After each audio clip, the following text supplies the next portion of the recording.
네, 손실급보 프로젝트 나만 믿고 따라와 2부 시작하겠습니다. 네. 김진환 전문가님 그리고 박준현 운영형님과 함께하고 있고요.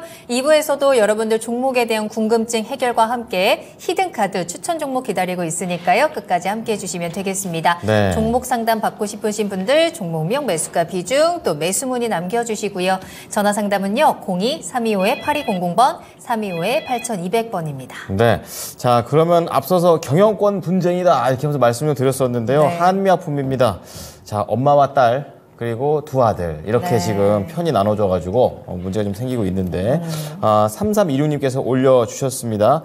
한미약품 33만 4천 원에 매수를 하셔가지고 네. 수익인데 이제 약수익이죠. 아주 약하게. 그리고 네. 한 20% 비중을 담고 계신 그런 상황입니다. 앞서 뭐 1부 때도 한보라메커 얘기했지만 진짜 그냥 롤러코스터가 저러고구나. 아니고 이런 생각했어요. 롤러코스터 올라가는 듯 하다가 자이로드로 무릎 뚝 떨어지고 올라가고 진짜. 하고 네, 있는데 그렇습니다. 이 경영권 분쟁이라는 이슈로 좀 변동성이 커지는 상황이고요. 시청자님께서는 이제 방송 추천주로 자주 언급이 돼서 관심을 가지고 계시다가 그러셨군요. 매수를 네. 하셨다고 합니다. 네. 앞으로 조금 더 갈 수 있을 것 같아서 지켜보는 게 옳을 것 같아서 이제 매수를 하긴 했는데 일단 길게 가져가실 생각이고요. 네, 이제 최근에 요 이슈가 어떤 영향을 줄지 잘 모르겠어서 진단을 신청했습니다. 라면서 사연을 보내주셨어요. 그렇습니다. 자, 그러면은 이 한미약품과 관련해가지고 이번 이런 모멘텀을 이제 어떻게 해결을 하려 봐야 될지. 그러니까요. 근데 네. 일단 한미사이언스는 막 상한가 가고 막 더 이 변동성이 커지는 것 같은데 네. 한미약품은 일단 오늘장은 조금 보합권에서 잔잔했단 말이죠.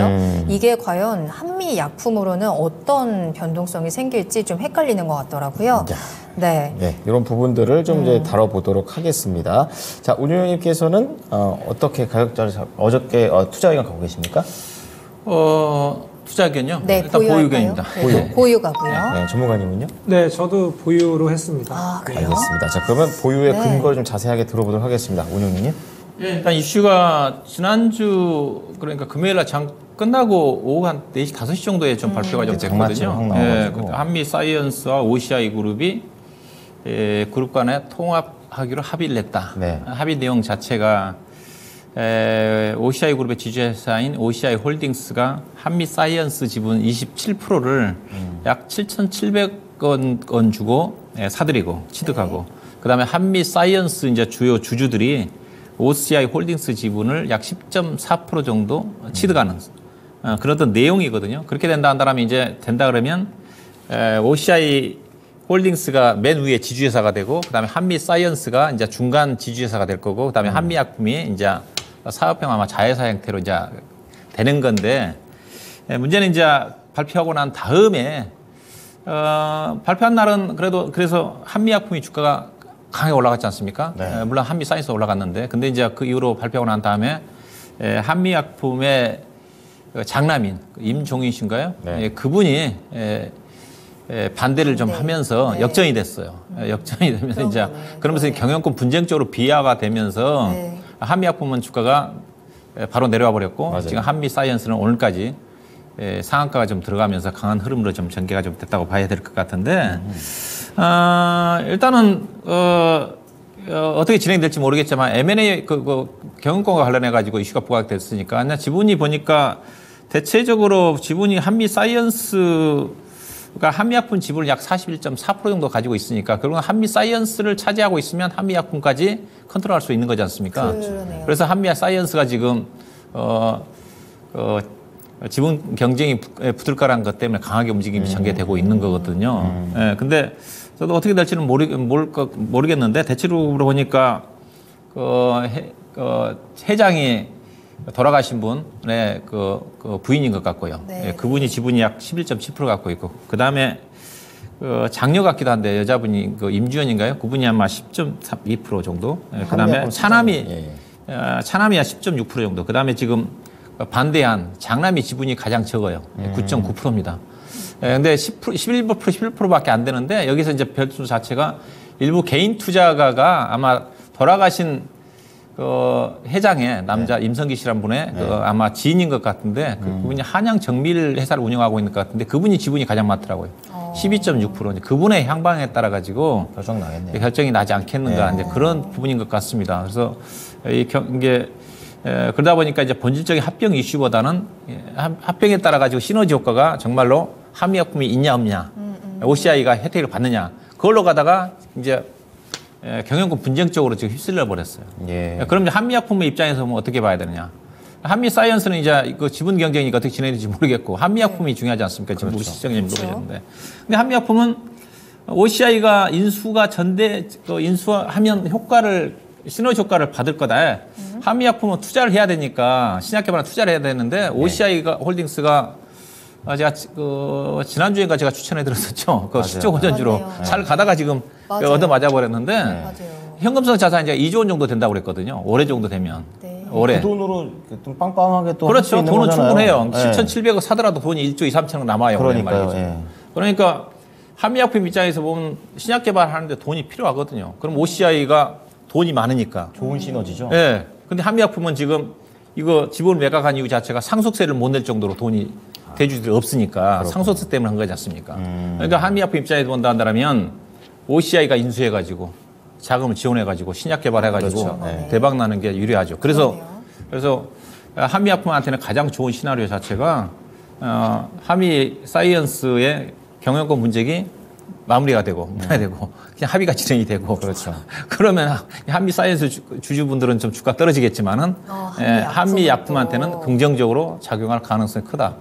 이게 이런 올해일 내 주가 흐름으로 바뀔 가능성이 크다. 저는 그렇게 좀 봅니다. 와, 진짜 이 한 끗 차이로 드라마입니다. 네, 달라질 것 같은데 그럼 가격 전략을 어떻게 짜야 돼요? 한미약품은 피해볼 것도 없어요. 피해볼 거 가져가요? 없어요. 네. 예, 만약 뭐 무산이 된다 한다 하더라도 그대로 가는 겁니다. 그래요? 예, 무산이 되는 겁니다. 근데 이제 하여튼 뭐 이번에 통화반 자체가 한미 사이언스 주주들이 돈이 없어가지고 상속세 때문에 그러는 거니까. 그래서 시장에서는 상속세 때문에 하는 거기 때문에 별로 시너지 효과가 없다. 이제 그런 쪽도 얘기는 있습니다. 네. 그렇지만 분명히 한미약품 입장에서는 신약개발 회사 입장에서는 자금력이 있기 때문에 효과가 진행이 있을 수 있다. 그런 것 같습니다. 그래서 한미약품은 최소한 주가 빠질 이유가 없다. 가장 좋은 시나리오 자체는 경영권 분쟁이 마무리가 좀 되면서 OCI가 지주회사로 올라가는 게 한미약품한테 주주들한테는 가장 유리한 시나리오다. 네. 그래서 목표 주가는 최소한 38만 원 정도까지 가져가고 손절은 필요가 없다. 짜야 이렇게 보시면 됩니다. 된다. 알겠습니다. 자, 그러면 이제 김진아 전문가도 보유 의견 주셨는데 네. 이분과 관련해서 어떤 내용을 들어보면 될까요? 저는 조금 살짝 테마적으로 좀 접근을 해봤습니다. 뭐 장이 별로 안 좋을 때 이런 뭐 경영권 분쟁 이슈 있는 종목들이 좀 잘 가지 않습니까? 그래서 그런 쪽으로 그래서 오늘 한미 사이언스가 강한 이유가 뭐 장도 밀리는데 뭐 볼 게 없는 그런 부분도 있었습니다. 그래서 한미 사이언스가 뭐 상당히 강한 모습이고 한미 사이언스가 한미약품의 지분 41.41%를 들고 있습니다. 그래서 한미 사이언스가 상한가를 가면 뭐 관련주로 해서 한미약품이 좀 움직이는 그런 모습이 있었고, 그다음에 한미 사이언스의 지금 경영권 분쟁을 지금 제기하는 지금 인물이 임종윤 사장입니다. 경영권에 조금 나오신 분이신 것 같은데. 장남이시죠? 네, 맞습니다. 예. 임종윤 사장이 또 이제 개인적인 지분을 가지고 있는 종목이 DXVX입니다. 그래서 이런 것들도 테마적으로 움직이고, 그 다음에 오늘 뭐 부강약품인가요? 그것도 좀 움직였는데, 부강약품 같은 경우에는 또 이제 여기 OCI 홀딩스가 또 지분을 가지고 있는 회사입니다. 그래서 테마적으로 움직임이 있었고, 아무래도 뭐 가장 지금 경영권 분쟁으로 움직이니까 한미 사이언스가 뭐 강한 모습이고 후발주자로 한미약품이 갔습니다. 그래서 나중에 이제 그 상승폭을 좀 한미약품을 좀 반납한 그런 부분이 있습니다. 그래서 테마적인 부분으로 봤을 때는 만약에 하신다면 한미 사이언스를 하셔야 되고요. 그런데 이 한미약품 같은 경우에는 지금 지분 관계 때문에 오늘 좀 상승이 나왔다 이렇게 보고 있습니다. 그리고 저도 여기 나만 믿고 따라와에서도 한미약품을 제가 얘기한 적이 있었는데요. 네. 매력 포인트가 아무래도 뭐 비만약입니다. 국내에서 가장 비만약 섹터에서 가장 2026년 정도의 출시가 만약에 빠르면 될 것 같은데 뭐 그것이 있고요. 그 다음에 이제 주력 제품들이 이제 계속해서 꾸준히 매출이 발생하는 뭐 아주 이익이 잘 나는 그런 회사입니다. 알짜배기 회사이고요.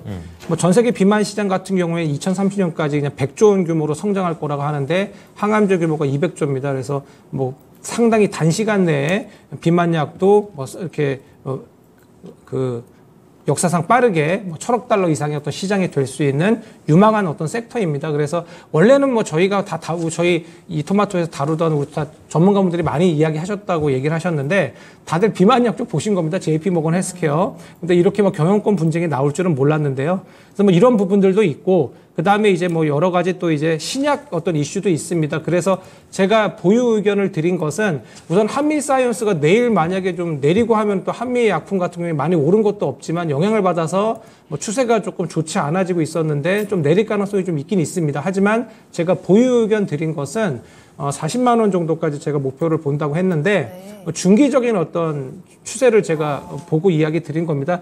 차트를 보시더라도 거의 지금 상당히 박스권이거든요. 거의 뭐 한 몇 년 동안 3, 4년 동안 계속 박스권을 지금 유지하고 있고 40만 원을 깨지 못하고 있습니다. 그래서 이번 기회에 지금 차트가 나오고 있는데요.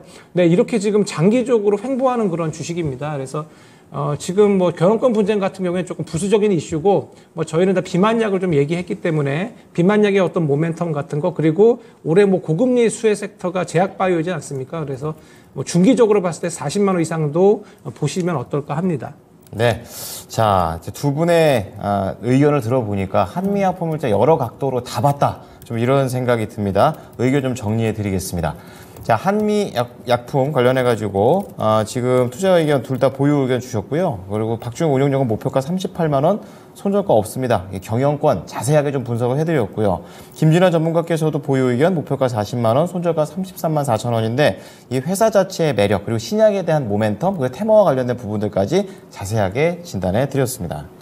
네, 자 그러면 저희 스피드 종목 진단으로 바로 이어가 보도록 하겠습니다. 궁금하신 종목명, 매수가, 비중 남겨주시면 그 종목에 대해서 빠르고 정확한 진단 실시간으로 도와드리고 있으니까요. 네. 지금 바로 남겨주시면 되고요. 매수하고 싶으신 종목들 미리미리 꼭 점검 받으셔야 됩니다. 자 그리고 전화로도 상담 가능하니까요. 02-325-8200번, 325-8200번으로 전화 주시기 바랍니다. 네, 자 그럼 첫 번째 종목은 올라라. 수위가 좀 올라라. 네, 이거죠. 올라야죠. 자, 근데 약간 지금 올려주신 종목은 올랐다가 약간 내리고 있어요. 그래요? 네, 그래서 좀 걱정이 되실 것 같습니다. 에이테크 솔루션입니다. 11,350원이라서 이제 최근에 사신 거 아닐까 좀 이런 생각을 좀 하고요. 그러네요. 어제 매수했는데 진단 부탁드립니다. 자, 20%의 비중을 갖고 계십니다. 근데 이게 최근엔 좀 올랐지만 주봉으로 멀리 보면은 그냥 계속해서 이렇게 박스권 그리면서 다니고 있는 그런 흐름으로 좀 보이거든요. 그래가지고 관련해가지고 어떻게 방향성이 올라갈 것인지 아니면 계속 이런 식으로 간다면 확실히 좀 더 구체적인 전략이 필요할 것 같습니다. 자, 운용님, 에이테크 솔루션은 어떻게 보세요? 그 에이테크 솔루션은 이제 본업은 삼성전자와 이제 밀접한 협력 관계를 가지고 있는데 삼성전자의 가전 쪽과 관련해 가지고 그 TV라든가 냉장고라든가 세탁기라든가 같은 외형 금형 쪽과 관련된 쪽입니다. 그러니까 틀, 네. 요즘 뭐 틀 자체도 상당히 이제 뭐 부가가치가 비싸긴 하지만 근데 돈이 안 돼요. 금형 사업 쪽이니까 그 틀을 만드는 그렇죠. 쪽이니까. 네. 이익률 자체가 회사가 보시면 거의 매출액 자체도 2,400억 돼서 한 5, 6년 동안 정체고요. 이익률 자체가 거의 아마 영업이익 자체가 2%, 3% 정도밖에 안 될 겁니다. 그러니까 거의 삼성과 밀접한 협력 관계다 보니까 회사가 안 되면 뭐 냉장고나 TV나 가전제품 만드는데 삼성과 차질이 생기니까 부도 안 날 정도로요. 적당한 네. 이익만 주는 거예요. 이게 보시면 딱 나와 있잖아요. 1,900억 되는데 영업이익 10억, 2,200억인데 28억, 2,400억에 40억, 2,600억에 67억, 2022년도 같은 2,460억. 이게 영업이익률이 몇 프로요? 2%입니다. 2%. 뭔가 성장성은 별로 안 느껴지네요. 그렇죠. 근데 이제 이분이 이거 보고 사지는 않았어요. 네. 이거 보고 이거는 자율주행을 보고 샀습니다. 이 전부 이제 자율주행 관련 테마로 알려진 회사예요. 네. 본업 자체는 이건데 이거 사신 분들은 거의 10중 8구 자율주행 관련 재료를 보고 그 세스 2024와 관련해가지고 자율주행 모멘텀을 보고 샀을 건데 과거에 이제 자율주행 관련 그 종목들이 이슈가 됐던 것 자체가 에이테크 솔루션 그다음에 뭐 인포뱅크라든가 그들 종목들이 최근에 세스 2024가 전혀 안 움직였습니다. 네. 그냥 그 이후로 자율주행과 관련해가지고 좋은 회사들이 많이 상장이 좀 됐어요. 뭐 스마트 레이더스를 중심으로 해가지고 중심으로 해가지고 좋은 회사들이 많이 상장됐어요. 최근에 현대 현대 오토에버도 막 자율주행으로 부각되면서 주목을 받았고 그래서 이거는 자율주행이 관련 쪽에 이 회사 자율주행 쪽 부각된 이유 자체가 보니까 이제 그 라이다 자율주행의 핵심 라이다와 관련해서 국제 과제로 뭐 선정이 됐다 그런 어떤 그 내용들이 있더라고요. 근데 라이다와 관련해 가지고 제가 알기로는 최근에 상장된 스마트 레이더스 시스템이라는 회사가 있습니다. 저도 많이 관심을 가졌던 주식인데 네. 예, 그 회사가 이미 그 제품이 나와 가지고 지금 상용하고 있어요. 이게 국제 과제로 선정된 자체 몇 년 전이기 때문에 이건 이시해야 돼요. 예, 그래서 자율주행 관련해 가지고 자율주행도 지금 저도 이제 올해부터 본격적으로 이제 현대차 레벨 3가 진행이 좀 되면서 일부 기업들은 실적이 따라주거든요. 기술적 같은 그런 종목들은 이제는 테마가 아니라 가져야 되는데 이 종목은 이미 몇 년 전부터 6년, 7년 전부터 자율주행 관련 종목이라고 그쪽 매출이 전혀 없어요. 그래서 매출도 보면 사업부서 보게 되면 하나도 없어요. 그렇기 때문에 있는 정도. 가짜 자율주행이다. 그렇게 보시면 돼요. 그래서 그거는 파셔야 됩니다. 앞서 이제 본업 자체도 안 좋고 실적도 안 좋고 그래서 이거는 손해볼 주식은 아닌데 올라가기 어려울 것 같습니다. 매수 가격 정도 저는 지금 뭐 약간 뭐 매수 가격 정도 저는 되는데 11,500원 정도에 매도하셔가지고 다른 종목 쪽으로 교체하는 전략이 필요하다 그렇게 말씀드립니다. 네.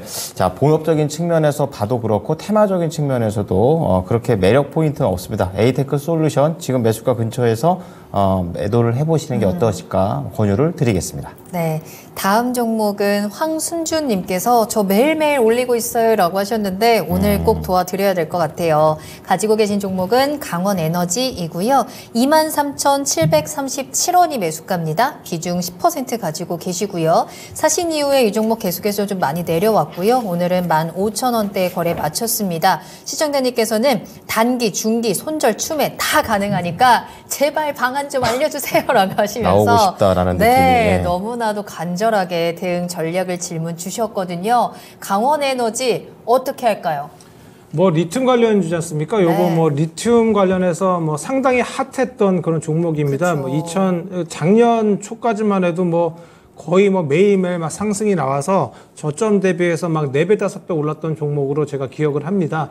근데 아까도 저희가 LNF 이야기하면서 이야기 나왔는데 수산화 리튬 가격이 뭐 반등 기미가 안 보이고 있습니다. 그래서 수산화 리튬 섹터이거든요, 이게. 그래서 자회사 같은 경우에도 뭐 무수 수산화 리튬 관련으로 해서 뭐 그런 것들을 어떤 개발한다, 뭐 광산 뭐 이런 지분이 있다, 뭐 이런 것들로 인해서 뭐 급등이 나왔다가 지금 뭐 거의 몇 개월째죠. 거의 6, 7개월, 8개월 동안 지속적으로 하락 추세에 있습니다. 차트를 보시겠습니다. 차트를 보시면 거의 7월 달 정도인가요? 7월 달 정도에 단기 중기 어느 정도 반등을 하다가 상승을 하다가 이제 어디서부터 이제 조금 이제 내려오는 모습인데 그 하락 추세가 지속이 되고 있습니다. 뭐 121선 같은 경우 그거를 지금 뚫지 못하고 지속적으로 내려오고 있거든요. 그래서 저는 지금 비중도 10%밖에 되시지 않습니다. 그래서 오히려 이런 것들은 빠르게 손절을 하시고 다른 것들로 갈아타시는 전략, 지금 이제 뭐 싸지는 종목들 널려 있거든요. 그래서 그런 종목들로 교체를 하시고 저희 뭐 운영료님하고 저희 다룬 차라리 뭐 전해질이나 분리막 같은 만약 2차 전지를 보신다면 그런 쪽으로 보셔야 되고 제가 아까 빼먹었는데 SK 아이테크놀로지 같은 경우에 4분기 실적이 그나마 괜찮습니다. 그래서 차라리 2차 전지 쪽을 보시고 싶고 그게 이제 주력 섹터이시면은 차라리 그런 종목으로 빨리 갈아타시는 게 좋은 전략으로 보입니다. 네. 네. 손절 추매 다 가능하다고 이제 남겨주셨잖아요. 네네. 손절하라고 하시네요. 빠르게 손절하고 종목 교체로 그 손실을 메꿔가는 게 더 유리하다라는 전략이니까요. 내일장에서 한번 그 타이밍 잘 잡아보시길 바랄게요. 응원하겠습니다. 네. 자, 이게 백호 서현님께서 또 이분도 또 황순주님은 매일매일 올립니다. 백호 서현님께서는 제발 도와주세요. 이렇게 네. 말씀을 해주셨는데 DIC예요. 오늘도 4% 넘게 밀렸습니다. 그래가지고 걱정이 좀 더 커지셨겠다. 좀 이런 생각이 드는데요. 네. 사셨던 가격이 5,250원이고 비중은 25%입니다. 그러니까 5,200원이니까 한 11월 그때 한 5,600원 갔었거든요. 그때 사신 거 아닌가. 그리고 이 부분과 관련해서도 DIC가 자동차 관련주인지 아니면 로봇 관련주인지 확실하게 지금 구분이 안 가시는 것 같아요. 봐선 자동차 얘기가 좀 많이 나는 것 같은데 어쨌든 자동차 갈 때도 안 가고 로봇 갈 때도 안 가고 최악입니다. 이 DIC 어떻게 해야 되는지 알아보겠습니다. 운용료님. DIC라는 회사는 제가 알기로는 옛날에 동양기전이라는 회사가 분사된 회사라고 알고 있어요. DI 파워라는 회사가 이제 건설 중장기 부품으로 바뀌었고, 그렇죠. 그다음에 DIC라는 회사는 자동차 부품 쪽입니다. 이게 대우그룹 쪽인 걸 알고 있고요. 예상은 그래서 본업 자체는 자동차 부품 쪽에도 매출 비중이 80%고요. 그다음에 약간 이제 지게차와 관련된 그 중장비 쪽의 부품 쪽의 매출 비중이 20%입니다. 로봇은 아니네요. 로봇은 없어요. 관련 네. 없어요. 관련 없습니다. 그러니까 이 종목을 볼 때는 자동차 부품 종목적으로 보면 이 종목을 사야 될지 팔아야 될지 매출 비중이 80%라고 그랬으니까. 그렇죠. 그러니까. 근데 회사가 자동차 부품 쪽으로 보면 주가가 엄청 비싸요. 시가총 2,800억이거든요. 회사가 현재 지금 3분기 말까지 지금 영업이익이 대체적으로 한 300억 정도에 단기 순이익이 약 200억 정도니까 250억 하반기까지 3분기가 한다 하더라도 250억, 300억이 안 넘거든요. 그러면 회사가 지금 주당 EPS로 따지면 지금 PR로 따지면 거의 8배, 9배예요. 근데 지금 자동차 부품 회사들 제가 자동차 부품 회사들 지난번에 점검했을 때 탑픽을 제가 서현이하라고 하고 있지 않습니까? 서현이하가 제가 PR이 3배밖에 안 된다고 그랬거든요. 근데 이 회사는 주가가 지금 8배, 9배 정도 되거든요. 대충 계산해 보니까 올해 작년도 추정 시점을 계산해 보면 단기 순이익 200억 정도의 200억이니까 주당 EPS가 발행 주수가 지금 3,900만 주니까 500원이거든요. 그러면 지금 딱 지금 5940 거의 10배 가까이가 됩니다. 주가 엄청 비싸죠. 그래서 주가가 떨어진 거예요. 그래서 자동차 부품 업종을 샀으면 이거 파셔야 되고요. 그렇죠. 그래서 주가가 거의 저점까지 흘러내렸는데 반면에 제가 뭐 서현이하라든가 관련된 종목들은 나쁘지는 않을 겁니다. 그래서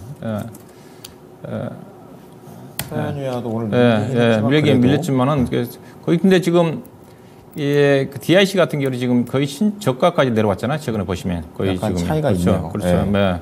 연중 최저치에다가 작년 9월달 이후로 지금 최저치지 않습니까? 그래서 추가 매수는 하지 마시고요. 5,250원이니까 그게 비싸게 안 사셨거든요. 근데 지금 현재로 봐서는 기술적으로 지금 5,000원대가 상당히 저항선인 것 같거든요. 네. 일단은 좀 교체 매매 아니면 그렇게 아주 나쁜 회사는 아니니까 약간 손실 안 보고 나올 수는 있겠지만 저는 개인적으로 매수 가격보다 약간 낮은 상태인 5,000원대 정도 올라오면 매도하셔가지고 다른 종목적으로 교체하는 전략이 좀 필요하지 않겠는가 그렇게 좀 말씀 좀 드리도록 할 거고요. 그다음에 좀 약간의 손절도 좀 필요하지 않겠나 생각이 좀 되는데 4,600원 이탈을 하게 되면 비중이 25%니까 반 정도라도 좀 리스크 관리가 좀 필요하지 않겠는가 그렇게 좀 말씀을 드려야 될 것 같습니다. 네. 자, DIC와 관련해서 추가 매수는 권유하지 않습니다. 그리고 매도가 5,000원, 그리고 비중 축소 손절 가격은 4,600원 제시하겠습니다. 네. 다음 상담은 저희 전화 연결하겠습니다. 시청자님 안녕하세요. 네, 안녕하세요. 네, 안녕하세요. 반갑습니다. 네네. 네, 어떤 종목 궁금하실까요? 보르노이 보로노이 알겠습니다. 매수가랑 비중 어떻게 되세요? 5%에 네. 49,800원. 49,800원 알겠습니다. 이 종목 최근에 매수하셨어요? 예, 엊그저께. 엊그저께 매수하셨고 예. 근데 예. 이제 어제 좀 갑자기 급락이 나오면서 뚝 떨어졌네요. 네네, 맞아요. 이게 걱정이 되실 것 같은데 어떤 네. 점을 가장 먼저 해결해 드리면 좋을까요? 글쎄, 그 58,000원 보고 들어갔는데, 네. 첫날은 51,100원까지도 올라갔는데, 네네네. 그 다음날부터 확 떨어져가지고, 그러네요. 걱정이. 알겠습니다. 목표가 58,000원 보고 계시는데 어제 이제 급락의 이유를 좀 잘 해석을 해보면서 대응 네. 전략을 짜볼 테니까요. 김진원 네네. 전문가님과 이야기 나눠보세요. 네. 네. 네, 시청자님 안녕하세요. 네, 반갑습니다. 네, 반갑습니다. 네, 탁탁 나오시네요. 언제 사셨는지 이런 게. 네. 네. 많이 보시나 봐요. 근데 지금 비중이 근데 5%밖에 안 되시는 거 보니까 단기적으로 보시고 들어가셨나 봐요. 예. 네. 근데 뭐 이게 보로노이가 뭐 AI 신약 개발 뭐 관련주라고 해가지고 뭐 루닛 뭐 그다음 파로스아이 바이오 뭐 이런 거 갈 때 뭐 같이 움직이기도 했었던 것 같습니다. 제 기억에는요. 그래서 뭐 나쁜 것 같지는 않거든요. 근데 뭐 파로스아이 바이오 같은 경우에 뭐 오늘 뉴스로 좀 움직임이 좀 있었고 한데 뭐 제약 바이오가 지금 살짝 좋지 않습니다. 뭐 아시다시피 지금 증시가 별로 좋지가 않아요. 뭐 코스피, 코스닥 모두. 그리고 지금 고금리의 어떤 이제 금리가 인하한다는 그런 기대감으로 제약 바이오 섹터가 좀 가장 강한 어떤 수혜 섹터로 부각이 되면서 뭐 좀 상승 모멘텀이 있었는데, 근데 뭐 보로노이 같은 경우에는 뭐 작년 12월 말까지 좀 강한 어떤 움직임이 보이다가 조금 저조한 그런 흐름이었거든요. 그러다가 지금 오늘 드디어 결국 21선까지 뭐 저희 뭐 스윙선이라고 하지 않습니까? 그 선을 뭐 깨고 내려와서 오늘도 추가적으로 하락하는 모습인데, 지금 제가 봤을 때는 한 41,100원, 41,200원 정도, 그 정도 지지라인으로 보고 있습니다. 이 지지라인을 좀 깨지 않으면 좋을 것 같고요. 그리고 반도체랑 마찬가지로 이 제약바이오 섹터도 성장 섹터이기 때문에 우선은 뭐 지수가 올라야지 뭐 이런 것도 움직임이 좀 나올 수 있습니다. 그리고 제가 기억하기로는 뭐 보로노이 같은 경우에 작년에 뭐 상장 전에 재작년부터 뭐 상장 얘기가 나왔었는데 뭐 여러 가지 파이프라인 뭐 그런 감안했을 때 뭐 시총이 뭐 5천억 뭐 1조까지 가야 된다 뭐 이런 얘기가 나왔던 그런 종목이기도 합니다. 이게. 그런데 지금 뭐 추세가 좀 많이 갑자기 급격하게 꺾이는 그런 흐름인데요. 조금 그 수급적인 부분도 좀 좋지 않은 것 같습니다. 그래서 좀 급락이 좀 나오는 모습인데, 제가 오늘도 2시에 제가 그 신의 한 수라는 프로그램에서 얘기했었습니다. 제가 1월 달 들어서 좀 하락 추세가 좀 많이 코스피 코스닥이 많이 지금 하락 추세인데 보니까 좀 요인이 좀 기관이더라고요. 기관이 좀 계속해서 매도를 하고 있습니다. 그래서 기관이 좀 순매도 나오는 종목들이 좀 불리합니다. 요즘에 추세가. 그리고 오히려 기관이 사는 그런 종목들이 오히려 좀 아웃퍼폼하는 그런 모습이 있는데 좀 기관이 좀 최근에 좀 매도하는 모습이에요. 근데 뭐 기관하고 외국인이 그렇다고 해서 뭐 계속해서 뭐 매도를 하는 것은 아니고 뭐 좀 드문드문 좀 수급이 좀 들어오고 있는 모습이거든요. 그래서 지금 제가 말한 선 있지 않습니까? 11,000원에서 41,000원에서 41,200원 선, 그 정도 선까지 한번 보시고요. 뭐 지금 5% 정도니까 충분히 뭐 비중이 그렇게 낮습니다. 그래서 요 정도 선을 만약에 깬다면은 그냥 과감히 손절을 하시고요. 만약에 그 선을 지켜주신다면 5만 원 정도까지는 재차 반등은 가능해 보이거든요. 근데 제가 아까 방금 말씀드린 지수가 중요합니다. 코스피, 코스닥 지수. 그래서 그 지수를 보시고 대응하시면 되겠습니다. 네, 시청자님 그럼- 더 네. 궁금한 거 있으세요? 네. 추가 매수는 안 추가 되겠어요? 매수를 할까요? 요걸 근데 그 시청자님께서 혹시 요거를 그럼 뭐 중기적으로 보신 거예요? 어떻게 하셨어요? 아니 뭐 형편에 따라서 만약 올라갈 수 있는 가능성이 있다면 추가 매수도 한번 고려해 볼까요? 근데 비중이 5% 정도밖에 안 되시니까요. 아까 41,000원 선 있지 않습니까? 그 정도 선에서 좀 물타기라고 하죠. 5% 정도 비중 정도 해서 매수하신 다음에 평단 떨어뜨린 다음에 지수 반등 시 그러면 한 4만 한 8,000원, 9,000원까지는 재차 반등은 가능해 보이거든요. 네. 그렇게 해서 본절 그 이상으로 나오시면 되겠습니다.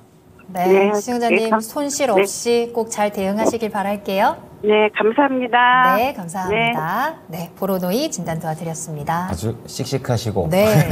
뭔가 그러니까 여유롭게 전략도 잘 구사하실 수 있지 맞아요. 않을까? 또 이런 분들이 투자 잘하십니다. 그렇습니다. 네. 자, 그러면 보로노이에 이어서 또 전화를 또 많이 좀 주시고 계셔서 좀 전화 쪽에 조금 더 무게를 좀 실어보고 있습니다. 자, 다음 전화 한번 만나보겠습니다. 시청자님, 안녕하세요. 예, 안녕하세요. 예. 자, 시청자님 어떤 종목이 궁금하실까요? 예, 삼성 SDI요. 큰 종목 갖고 계시네요. 자, 매수가랑 비중이 어떻게 되실까요? 예, 45만 9천 원에. 네. 네. 비중은 네, 한 20%. 20%. 아, 네. 자, 그러면 지금 45만 원대면은 이제 앞자리가 바뀐 그런 상황이고. 네. 예, 이게 작년 말쯤 사셨습니까? 아니요. 더 됐어요? 네, 그 정도 샀다가 네. 조금 내려가는 거 보고 네. 좀 추가 추가 매수를 해서 하셨고. 좀 비중이 올라갔어요. 아, 단가를 낮추신 가격이군요. 네네. 네, 알겠습니다. 그러면 이 삼성 SDI가 최근에도 수급 보니까 참 안 좋습니다. 외국인기관이 네. 동반 매도세를 계속 이어가고 있는 상황인데 10거래일째 거의 되네요. 자, 네. 어떤 게 가장 궁금하세요? 이거를 좀 계속 중기적으로 가져가도 되는 건지. 이 자금 자체는 여유 있는 자금이시고요. 네네네. 알겠습니다. 그러면 삼성 SDI 우선은 이제 매수가라도 우선 회복되는지 체크해보고 수익 날 수 있을지 알아보도록 하겠습니다. 네네. 예, 박준현 운용력 연결해 드리겠습니다. 예, 안녕하세요. 네, 안녕하세요. 예. 삼성 SDI 뭐 중장기적으로 보유하는 데는 뭐 전혀 문제 없죠. 예, 네네. 문제 없죠. 문제 없습니다. 먼저 그렇게 말씀드려야 될 것 같고. 네. 이제 엊그제 LG 에너지 솔루션이 지난주 실적 발표했지 않습니까? 그러니까 앞서 이제 LNF도 충격받았지만 저는 LG 에너지 솔루션도 충격을 받았는데 LG 에너지 솔루션이 이제 시장에 가이던스가 영업이익이 작년 4분기 때 5,877억인데 아마 3,800억인가요? 이 정도 나왔는데 문제는 뭐냐면 그 인플레이션 감축법 AMPC 그 적용한 거 2,500억을 빼면 1,200~1,300억밖에 이익이 안 났어요. 영업이익률로 따지면 1%밖에 안 됩니다. 아, 부진하네요. 예.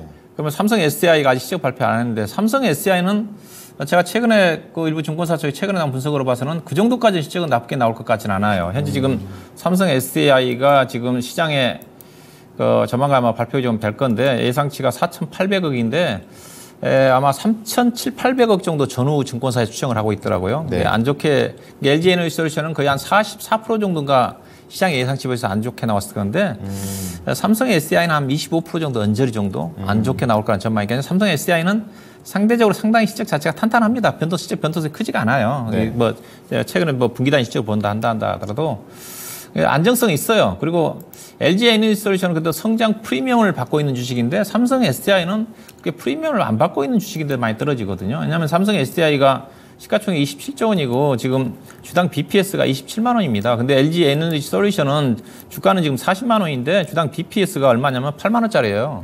이게 PBR로 따지면 몇 배예요? 4배. 400% 프리미엄을 받고 있고 삼성 SDI는 40% 정도 프리미엄밖에 안 받고 있어요. 예. 근데 지금 삼성 SDI가 더 떨어졌어요. 그러네요. 근데 요즘 시장에 왜 그러냐면 1등주 외에는 앞선 제가 2차 전지도 1등주 포스코 퓨처엠 에코프로 BM만 노래 부르거든요. 네, 맞아요. 네. 네, 그렇지 않습니까? 뭐 특히 유튜브라는 그쪽에. 그러니까 그런 것들이 많이 좌우돼 있어요. 그러니까 어떻게 보면 삼성 SDI 주가는 저는 개인적으로 참 안타까워요. 이렇게 보면 상대적으로 보면. 왜냐면 그래도 꾸준하게 이익을 좀 내고 있는 회사인데 1조 이상 이익을 내고 있는 회사인데 그다음에 PR로 따지면 LG 에너지솔루션은 지금 아마 실적이 하향 조정돼가지고 2025년도 지금 PR 기준으로 해가지고 지금 22배인데 삼성 SDI는 지금 10배, 10.2배거든요. 10.2배면 그래도 성장주인데 주가 엄청 싸거든요. 그렇죠. 근데 시장에서 주목을 못 받고 앞서 외국인 투자가들이 지금 집중적인 매도가 좀 나오고 있어가지고 그래서 저는 2차전지 종목들 그럼 어떠냐? LG 에너지솔루션도 1분기 때 안 좋을 거고요. 2분기 때까지 안 좋을 거니까 주가 가기 쉽지 않다고 봐요. LG 에너지솔루션이 가야 가지 않습니까? 일단은. 네, 그렇죠. 예, 그게 안타까워요. 앞서 얘기했다시피 그 2차전지 내에서도 장비 회사들은 실적이 좋아지고 있는데도 불구하고 소재 관련 종목들이 가야지 후발주로 가니까 소외를 받고 못 가는 거고. 이게 삼성 SDI도 LG 에너지솔루션이 대장주로 가다 보니까 좀 후발주로 가니까 또 밀대 더 밀리고 그러면 LG 에너지솔루션 주가를 봐야 되는데 LG 에너지솔루션 주가 가야지 가지 않습니까? 네. LG 에너지솔루션은 저는 개인적으로 이거는 주가 못 간다고 봐요. 저는 LG 에너지솔루션은 오늘 주가 반등하지만 네. 아마 38만 원대 저점에서 LG 에너지솔루션은 올해 50만 원 정도 넘어가기도 좀 쉽지 않지 않겠는가. 증권사 쪽에서는 52만 원 정도 얘기를 하는데 대체로 38만 원에서 연말 정도 48만 원, 50만 원. 그럼 SDI도 더 갈 거라는 보장이 없는 거예요? 그래서 그렇게 본다면 SDI도 후발주 성격이기 때문에 더디게 갈 수밖에 없죠. 그래서 일단은 SDI가 지금 차트로 본다면 매물층이 지금 45만 원이고 시청자님 극각이 사셨네 지금. 여기 이거 파란띠가 둘려 있는 게 지금 매물층이거든요. 예. 뭐 지금 보시면 뭐 거의 뭐 1년 단위로 본다 하더라도 여기에 집중돼 있어요. 그러니까 여기가 지금 단기적으로 단기라는 자체는 이제 4월달, 5월달 정도 개인적으로 이 정도 목표고 연말 정도 가면 이제 뭐 48만 원, 50만 원 정도, 예, 그 정도 올라오는 수준. 뭐 장기 투자는 문제 없죠.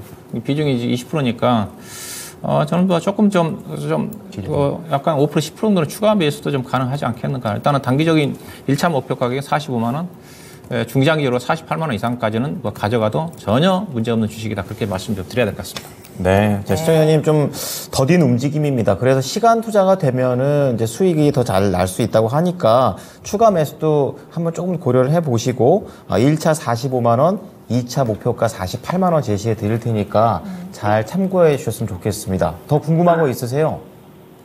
그럼 추가 매수를 그러니까 많이는 아니고 가능하시다면. 네. 네네. 5% 작게 이렇게 말씀했으니까 참고하시면 좋을 것 같아요. 예, 알겠습니다. 네, 대응 잘 해주십시오. 네네. 네, 삼성 SDI였습니다. 네, 계속해서 상담 이어갈게요. 바람과 함께 님께서 바이브 컴퍼니 남겨주셨고요. 네. 12,250원에 10% 가지고 계세요. 오랜만에 급등하다가 다시 내려가고 있는데 매수가까지 갈 수 있을까요? 아니면 지금이라도 매도해야 할까요? 라는 질문 남겨주셨어요. 오늘 장에서 좀 많이 빠졌네요. 사실 그러네요. 지난주부터 좀 흐름이 안 좋았고요. 오늘 이제 6% 내려오면서 8,230원이 오늘의 종가입니다. 이제 얼마 전에 GPT 스토어가 출시한다라는 그렇죠. 소식과 함께 또 급등을 하긴 했었지만 10,000원 선을 또 뚫어내지 못하고 다시 내려가고 있는 상황이고요. 네네. 시청자님은 좀 더 높게 사셨기 때문에 이 반등이 되게 반가웠을 텐데 좀 많이 실망도 하셨을 것 같아요. 바이브 컴퍼니는 전망을 어떻게 보실까요? 네, 바이브 컴퍼니가 예전에 그 다음에서 나왔던 회사거든요. 그래서 이게 다음 소프트인가요? 요게 다음 소프트 맞습니다. 다음 소프트였고, 그래서 이제 2대 주주가 카카오입니다. 그래서 요거는 카카오 챗봇 관련 종목으로 예전에 강한 시세가 나왔었습니다. 2023년 초반에요. 그래서 카카오가 지금 지분을 8.10% 정도 가지고 있네요. 네, 그런 종목이고요. 챗GPT 이제 스토어가 이제 출시가 됐지 않습니까? 그래서 그 이슈로 다른 폴라리스 오피스라든가 이스트 오피스 가니까 후발주자로 좀 움직임이 나온 모습입니다. 근데 카카오 AI 관련주이기 때문에 카카오 AI 공개가 좀 계속해서 미뤄지고 있습니다. 그래서 그런 부분이 좀 작용을 하는 모습인 것 같아요. 이게 주가가 지지부진합니다. 그래서 카카오 AI 어떤 공개, 어떤 그런 이슈 같은 것들을 체크를 좀 해보셔야 될 것 같고요. 평단이 좀 많이 높으십니다. 12,250원이면 지금 여기서 거의 상한가 몇 번을 한 2번 정도는 쳐야 될 것 같은데, 그래서 평단이 빠르게 오기는 좀 힘들어 보입니다만, 지금 차트 한번 보시겠습니다. 제가 차트를 보니까 강한 시세가 한번 나오긴 했었네요. 요게 언제죠? 요게 보니까 1월 8일 월요일이네요. 예, 8일 월요일에 강하게 거래량이 들으면서 상승을 해줬는데, 그 다음날 상당히 단기 고점을 찍으면서 거래량이 좀 상당히 많이 나왔습니다. 좀 물량이 많이 나온 모습으로 수급적으로는 조금 좋지 않은 모습이라고 하죠, 저희가. 네, 거래량이 많이 들어와서 좀 이렇게 추세를 좀 바꿔주는 것 같았는데, 그 다음날 이렇게 고점에서 거래량이 좀 많이 터지는 그런 모습으로 그 이후에 계속 지속적으로 좀 하락이 나오고 있습니다. 그래서 조금 지금 단기적으로는 어떤 뭔가 일정은 좀 없거든요. 근데 이제 AI 쪽은 이제 앞으로 산업이 태동 단계라고 보거든요. 저번에 저희 데스크탑 PC 같은 경우에 이제 처음으로 이제 시장에 출시됐을 때 거의 4년에서 5년 정도 주도주였습니다. AI 같은 경우에는 작년부터 해서 지금 시작인데, 그래서 올해도 여러 가지 AI 쪽이 좀 이슈가 나올 것이고, 소프트웨어 쪽이죠, 이쪽은. 그래서 이쪽도 좀 괜찮을 것 같은데, 좀 실적 좀 개선세가 좀 더딥니다. 물론 다 AI 쪽이 다 적자 기업들이 좀 많은데, 실적적인 부분도 좀 중요해. 그래서 4분기 실적 시즌 오고 있는데, 숫자로 증명해 볼 수는 없고, 그렇기 때문에 이런 종목들은 어떤 큰 이슈가 아니고선, 아니면 카카오 쪽의 어떤 이슈가 아니고서는 반등이 단기 반등은 좀 어려워 보입니다. 지금 한 10% 정도니까, 저는 좀 공격적으로 얘기를 드립니다. 그래서 10% 정도니까 만약에 비중이 크게 몇 천만 원 들어가셨는데 10%면은 당연히 손절하기가 쉽지가 않으십니다. 지금 12,250원짜리를 8,200원에 손절하면은요. 그래서 분할로 조금씩 이렇게 뭔가 이렇게 큰 반등이 나오면 저 같은 경우에 평단에 오지 않아도 좀 분할해서 이렇게 분할해서 손절하는 것이 괜찮거든요. 그래서 그런 식으로 손절하시는 것도 어떨까 합니다. 그래서 지금 단기적으로는 반등은 좀 살짝 어려워 보이는데요. 그래서 그렇게 분할 매도 하시는 것을 제가 추천드립니다. 그렇군요. AI 쪽이 성장 섹터이기는 하지만 실적이 증명되는 데까지는 또 시간이 걸리기 때문에 의미 있는 반등으로 상승 추세가 이어지기까지는 당분간은 조금 힘이 없어 보입니다. 따라서 단기적으로 반등 시 손절 비중 축소 의견 드렸습니다. 네, 종목 하나만 더 보도록 하겠습니다. 작년 12월에 운용령님께서 추천주로 말씀해 주셨던 V원택을 짧게 좀 보고 가겠는데요. 네. 사셨던 가격이 11,400원이라 이때 이제 지금 수익을 좀 보고 계십니다. 10%의 비중을 담고 계시고 히든카드의 효과를 좀 보고 계시는 그런 상황인데, 자, 로봇이죠. 관련해가지고 V원택 어떻게 AS가 또 돼버렸네요. 어떻게 하면 좋을까요? 예, 아마 11,400원이면 그때 제가 시가가 11,400원이었던 것 같은데, 일단은 이거 좀 숨겨진 제가 로봇 회사로 추천해드렸지 않습니까? 본래 본업 자체는 이제 디스플레이 장비 회사 쪽인데, 이제 2차전지라든가 특히 로봇 쪽의 회사가 시리콘이라는 회사를 인수를 좀 하면서 로봇 쪽에는 매출 비중이 올해는 아마 거의 60% 넘어갈 것 같고요. 또 실제적으로 회사가 로봇 회사 중에서 올해 매출액이 좀 찍히면서 실적이 대폭적으로 좋아진 회사이고, 또 시스코인 회사 자체가 올해 IPO를 추진할 가능성이 크기 때문에 중장기적으로도 주가 상승할 수 있는 모멘텀이 있다. 이제 그런 걸 가지고 언급해 드렸던 종목인데요. 일단은 좀 꾸준하게 좀 올라오고 있습니다. 이거는 제가 목표 주가를 14,500원도 잡아드렸을 거예요. 1차요. 그다음에 중기적으로 이제 16,000원 이상까지도 본다고 좀 말씀드렸는데 차트 흐름 자체도 괜찮고 최근에 기관 투자가들이 좀 꾸준하게 좀 매수를 좀 해주고 있어요. 그래서 최근에 이제 엊그제 13,700원 정도까지 올라섰다가 12,700원대 저점 형성하면서 지금 21선 타고 올라가는 흐름이기 때문에 여전히 추가 매수 관점 가능할 것 같고요. 비중이 10%인데 이거는 이제 목표 주가 14,500원 1차적으로까지는 최소한 가져가는 전략이니까 지속적으로 관심 좀 가지시면 될 것 같습니다. 12,000, 이 시간 이후에는 빠지면 12,800원대 정도 저점이 좀 되지 않겠는가. 14,500원 정도까지는 최소한 가져가자. 이렇게 좀 말씀 좀 드리도록 하겠습니다. 네.